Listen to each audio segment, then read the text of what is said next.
من يهده الله فلا مضل له ومن يضلله فلا هادي له ونشهد أن لا إله إلا الله وحده لا شريك له ونشهد أن سيدنا ونبينا ومولانا محمدا عبده ورسوله صلى الله عليه وعلى آله وصحبه وبارك وسلم تسليما كثيرا كثيرا.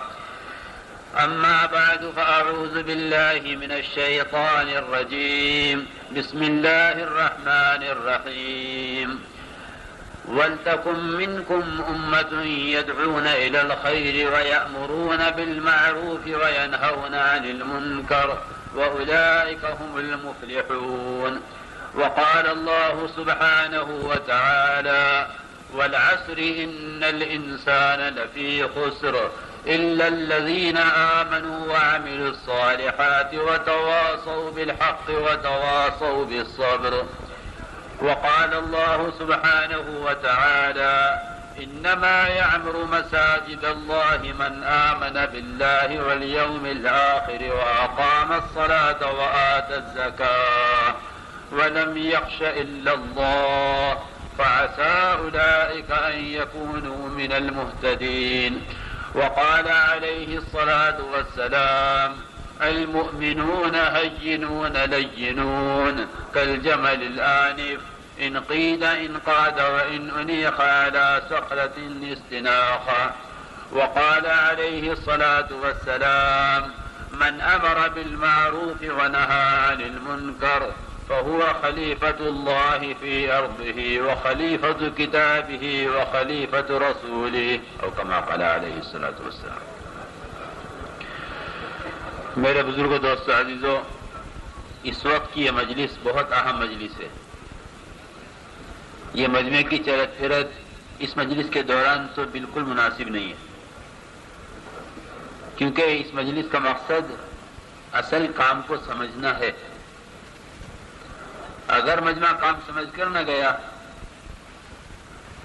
تو کام سے فائدہ اور کام کا مقصد حاصل نہیں ہوگا.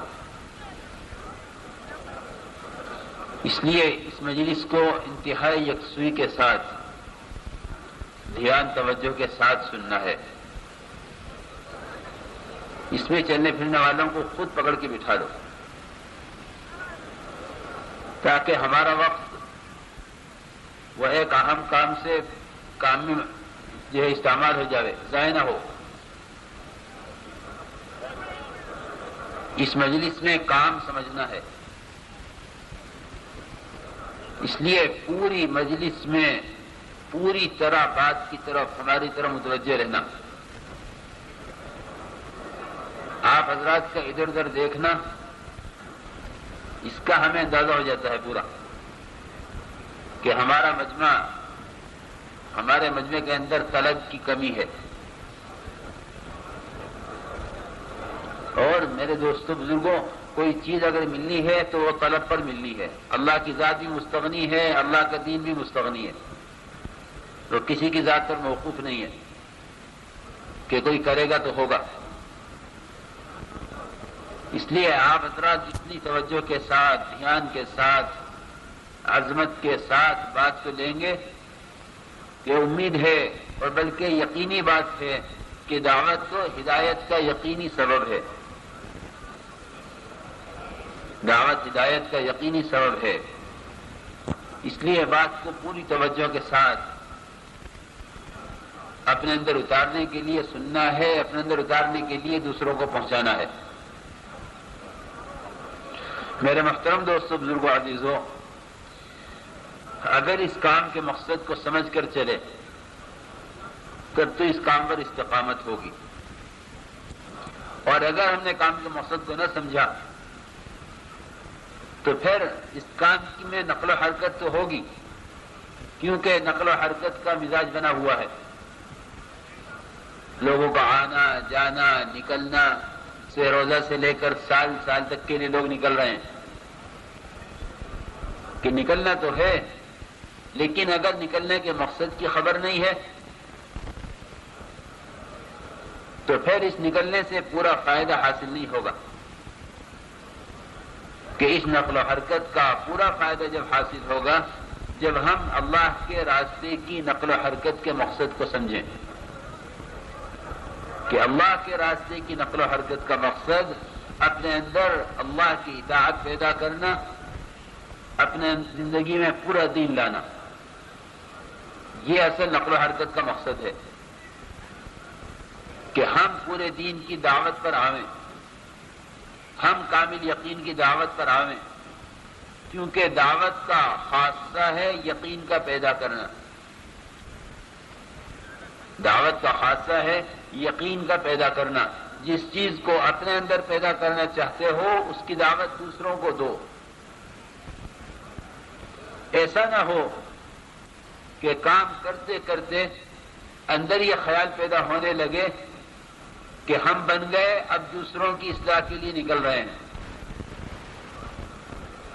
کہ جب داعی کی نیت دوسروں کی اصلاح کی ہو جاوے تو پھر اس کی اپنی ترقی رک جاتی ہے، اس کی اپنی ترقی رک جاتی ہے جب اس کی نیت دوسروں کی اصلاح کی ہو جاوے کہ نہیں، ہم شروع سے آخر تک ہم اپنی اصلاح کے لیے، اپنے یقین کو بدلنے کے لیے دوسروں کو کامل یقین کی دعوت دے رہے ہیں۔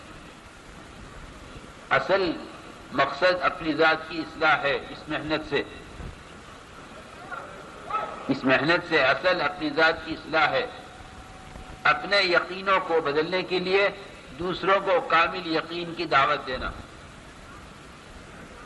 میرا عزیز دوستو اور بزرگوں، جہاں ہمیں اپنے اندر ساری چیزیں، سارا دین، پورے دین سے کامیابی کا یقین جس طرح اپنے اندر دعوت کے ذریعے سے پیدا کرنا ہے کہ اس میں سب سے پہلی چیز وہ سیکھنے کی ایمان ہے۔ اس لیے کہ چھ نمبر سنے بہت ہیں، 6 نمبر بہت سنے ہیں، لکھے ہوئے بھی پڑھے ہیں، سنتے بھی ہیں، سناتے بھی ہیں، لیکن ان 6 نمبروں کی حقیقت کے اندر اتارنے کا مقصد کیا ہے اور اس کا طریقہ کیا ہے، کہ کیا مقصد ہے، کیا طریقہ ہے، ان 6 نمبروں سے کیا چاہا جا رہا ہے۔ اگر یہ چیز اندر پیدا نہ ہوئی تو پھر اس محنت کا، ان 6 نمبروں کا استخفاف اور ان کا ہلکا پن اندر پیدا ہو جائے گا۔ اس لیے ہم دعوت کے مقصد کو، اس کی حقیقت کو سمجھ کر چلیں۔ دعوت کا کیا مقصد ہے، اس کی کیا حقیقت ہے، کہ دعوت کا مقصد یہ ہے کہ دعوت کے ذریعے سے اپنے یقینوں کو بدلا جاوے، کیونکہ اللہ کی ساری اطاعت وہ یقین کی بنیاد پر ہوگی۔ دین معلومات کے راستے سے نہیں آتا کہ دین آئے گا یقین کے راستے سے، یقین بنے گا دعوت کے راستے میں۔ سارے نبیوں کا راستہ ہے یہ یقین کے سیکھنے کا۔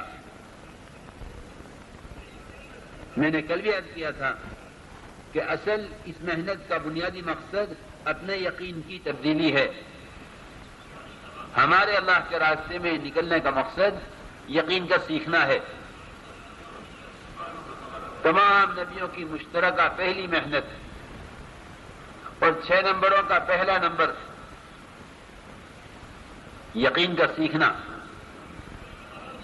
کہ ایمان سیکھنے کے ارادے سے اللہ کے راستے میں نکل رہے ہیں۔ اصل مقصد یہ ہے کہ ایمان سیکھنے کے ارادے سے اللہ کے راستے میں نکل رہے ہیں۔ میرے بزرگ دوستو عزیزوں، سب سے بڑی کوتاہی اور سب سے بڑی چوک جو امت سے ہو رہی ہے وہ یہ ہے کہ ہم ایمان والے ہیں، ہمیں ایمان کی دعوت کی کیا ضرورت ہے؟ اس سے دعوت کا تصور محض غیروں کے لیے کیا جانے لگا، کہ دعوت کا تصور محض غیروں کے لیے،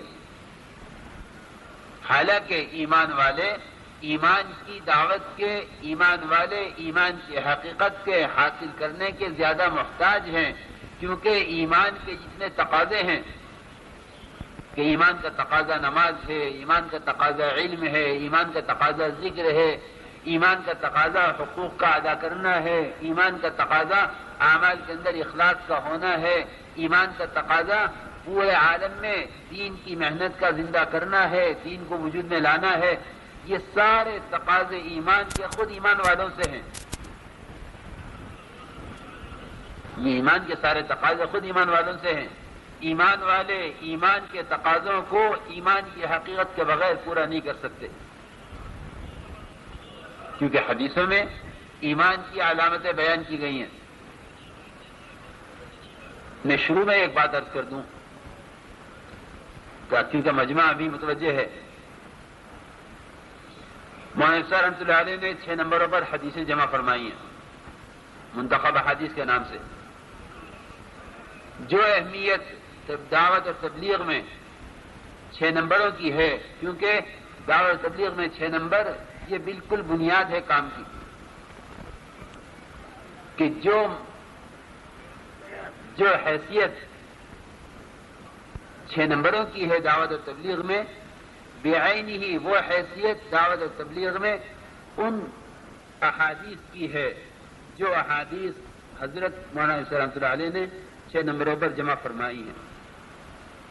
جو اہمیت، جو ضرورت تبلیغ میں 6 نمبروں کی ہے، وہ اہمیت، وہ ضرورت دعوت اور تبلیغ میں ان احادیث کی ہے جو احادیث حضرت نے 6 نمبروں پر جمع فرمائی ہیں. اس میں 6 نمبروں کی حقیقت کو اچھی طرح سمجھا جائے گا. حدیث کی، قرآن کی روشنی میں ایمان کو سمجھو، ایمان کو سیکھو. اس میں مختلف روایتیں، مستند روایتیں، اس لیے کہ ضرورت ہے اس کی کہ ہمارا مجمع دعوت دے تو ٹھوس 6 نمبروں کی دعوت مستند روایات کی روشنی میں دے. ادھر ادھر کی باتیں کرنے سے کوئی فائدہ نہیں، ادھر ادھر کی باتیں کرنے سے کوئی فائدہ نہیں، بلکہ ٹھوس قرآن حدیث کی روشنی میں دعوت. یہ بات کہاں سے کہہ رہے ہو؟ یہ بات کہاں سے کہ یہ بات یہ فلاں یہ کتاب میں مستند روایتیں ہیں، پکی حدیثیں ہیں، سچی، اس سے بیان کر رہے ہیں. تو میں دوبارہ عرض کر دوں کہ جو اہمیت دعوت اور تبلیغ میں 6 نمبروں کی ہے، وہی اہمیت اس کتاب کی ہے جس پر حضرت نے 6 نمبروں پر حدیثیں جمع فرمائی ہیں. ان میں ایمان کی علامتیں تلاش کرو، اس میں ایمان کی علامتیں تلاش کرو کہ مومن کی کیا علامتیں ہیں. پھر ان علامتوں کو اپنے اندر دیکھو. اذا سرت کا حسنۃ کا وساعت کا سیئۃ کا فانت مومن، کہ جب تجھے نیکی خوش کرے، گناہ غمگین کرے تو جان لے کہ تو مومن ہے. میں اور آپ غور کریں اس پر کہ آیا میرے اپنے اندر کی کیفیت کسی نیک عمل کے کرنے کے بعد خوشی کی بنتی ہے کہ نہیں؟ میرے اپنے اندر کی کیفیت کسی گناہ کے کرنے کے بعد غم کی کیفیت بنتی ہے کہ نہیں؟ اگر میں کسی گناہ میں کامیاب ہو گیا تو مجھے کتنی خوشی ہے. اگر میں کسی گناہ میں ناکام ہو گیا تو مجھے کتنا غم ہے. اگر میں کسی نیکی کرنے میں کامیاب ہو گیا تو کوئی خوشی نہیں ہے. اور اگر کوئی نیکی ہاتھ سے چھوٹ گئی، نماز قضا ہو گئی، تلاوت کا موقع نہیں ملا، تو اس کا کوئی غم نہیں. میرے محترم دوستو، اس صورتحال میں ایمان کا دعویٰ کرنا اور ایمان کے سیکھنے کی کوشش اور محنت نہ کرنا، یہ صاف بتلا رہا ہے کہ ایمان اتنا کمزور ہو چکا